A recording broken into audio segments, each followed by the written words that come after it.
وزیراعظم شہباز شریف نے ریاض میں ورلڈ اکنامک فورم کے صدر سے ملاقات کی ہے۔ وزیراعظم نے آئندہ سال جنوری میں ڈیوس میں ہونے والے عالمی اقتصادی فورم کے سالانہ اجلاس میں شرکت کی دعوت قبول کر لی۔ وزیراعظم شہباز شریف نے کہا کہ آئندہ برس ڈیوس میں پاکستان بھرپور نمائندگی کرے گا۔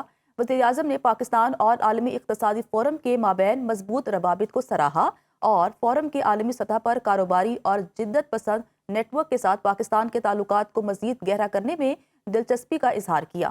وزیراعظم نے حکومت کی اقتصادی اصلاحات پر روشنی ڈالی۔ شہباز شریف نے خوشحالی کے راستے کے طور پر امن کی اہمیت پر زور دیا اور کہا کہ پاکستان جنوبی ایشیا، وسطی ایشیا اور مشرق وسطیٰ کے مابین روابط کے لیے ایک اہم پل ہے۔ وزیراعظم شہباز شریف نے ریاض میں ورلڈ اکنامک فورم کے صدر سے ملاقات کی ہے۔ وزیراعظم نے آئندہ سال جنوری میں ڈیوس میں ہونے والے عالمی اقتصادی فورم کے سالانہ اجلاس میں شرکت کی دعوت قبول کر لی۔ وزیراعظم شہباز شریف نے کہا کہ آئندہ برس ڈیوس میں پاکستان بھرپور نمائندگی کرے گا۔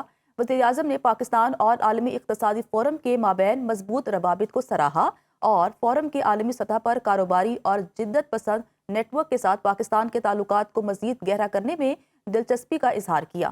وزیراعظم نے حکومت کی اقتصادی اصلاحات پر روشنی ڈالی۔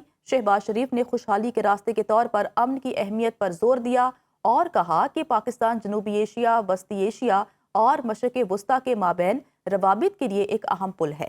پاکستان اور سعودی عرب نے اقتصادی تعاون کا فریم ورک لانچ کرنے کا اعلان کیا ہے۔ وزیراعظم شہباز شریف کی سعودی ولی عہد محمد بن سلمان سے ملاقات کا اعلامیہ جاری۔ دفتر خارجہ کے مطابق اقتصادی میدان میں توانائی، صنعت، کانکنی، آئی ٹی، سیاحت، زراعت اور فوڈ سیکورٹی ترجیحی شعبے قرار دیے گئے ہیں۔ دونوں برادر ملکوں نے تاریخی شراکت داری کو مزید مضبوط بنانے پر اتفاق کیا ہے۔ اسلام آباد سے شہریار خان کی رپورٹ دیکھیے۔ وزیر اعظم شہباز شریف کا دورہ سعودی عرب۔ سعودی ولی عہد اور وزیر اعظم شہزادہ محمد بن سلمان بن عبدالعزیز ال سعود سے ملاقات۔ اقتصادی تعاون فریم ورک شروع کرنے پر اتفاق۔ ترجیحی شعبوں میں توانائی، صنعت، کانکنی، انفارمیشن ٹیکنالوجی، سیاحت، زراعت اور غذائی تحفظ شامل۔ اعلامیے کے مطابق اقتصادی تعاون فریم ورک میں پیش رفت دونوں ملکوں کے درمیان 8 دہائیوں پر محیط بھائی چارے اور اسلامی یکجہتی کے مضبوط رشتے کی عکاسی ہے۔ اقتصادی فریم ورک دونوں ممالک کی قیادت اور عوام کی امنگوں کی ترجمانی اور باہمی مفادات کے حصول کی تکمیل کی خواہش کا اظہار ہے۔ دونوں ممالک کے رہنما سعودی پاکستانی سپریم کوآرڈینیشن کونسل کے اجلاس کے انعقاد کے بھی منتظر ہیں۔ اعلامیے میں کہا گیا ہے کہ پاکستان اور سعودی عرب اس وقت کئی مشترکہ اقتصادی منصوبوں پر کام کر رہے ہیں۔ ان میں سعودی عرب اور پاکستان کے درمیان بجلی کی ترسیل کے منصوبے اور توانائی کے شعبے میں تعاون کی مفاہمتی یادداشت پر دستخط بھی شامل ہیں۔ وزیر اعظم شہباز شریف گزشتہ روز فیوچر انویسٹمنٹ اجلاس میں شرکت کے لیے ریاض پہنچے تھے۔ شہریار خان، سنو نیوز، اسلام آباد۔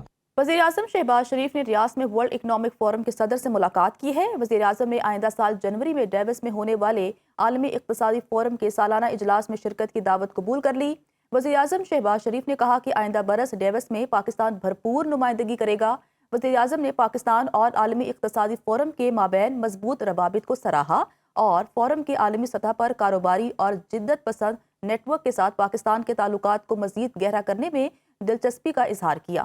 وزیر اعظم نے حکومت کی اقتصادی اصلاحات پر روشنی ڈالی۔ شہباز شریف نے خوشحالی کے راستے کے طور پر امن کی اہمیت پر زور دیا اور کہا کہ پاکستان جنوبی ایشیا، وسطی ایشیا اور مشرق وسطیٰ کے مابین روابط کے لیے ایک اہم پل ہے۔